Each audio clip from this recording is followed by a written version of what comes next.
thing is clear that I think someone spoke sense in Donald Trump's circle and perhaps him directly, that if these strikes take place, it is going to be catastrophic for the civilian society, the civil infrastructure in Iran and the civil society inside this country, and also the retaliation that we might potentially see from Iran toward the Gulf states, but also Israel, will most certainly be enormous. So I think the cost is now outweighing President Trump's bombast and threat.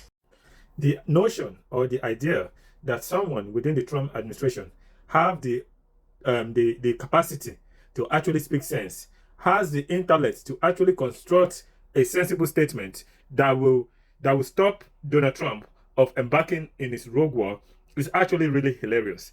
Because the right wing, we know they don't finish high school before they drop out and go get a job. Like they don't have the intellectual capacity to actually have that conversation, because if they do have the intellectual capacity, we're not going to be in the position where we are right now, where the oil price is skyrocket, knowing that the midterm election is coming very close.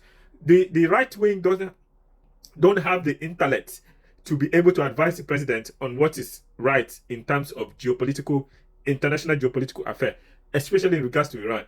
Because if they do, we're not going to be in this war. When this war is an evidence that the right wing don't have the intellect for this kind of conversation.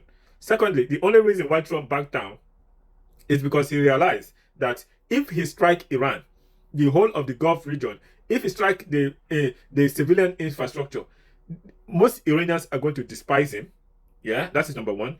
Number two, the entire Gulf region is going to go into smoke, because it's going to be a blackout for the entire Gulf region. And that is going to impact his investment in the Middle East. Remember, Trump has an investment in the Middle East, and he has a plan of opening the Trump's tower in Saudi Arabia. So he knows, like everybody else, that if he mistakenly strike Iran electrical grid, Iran is going to strike the Saudis, the Dubai, the UAE, the Qatar, the Oman. All their electrical grid is also going to go offline.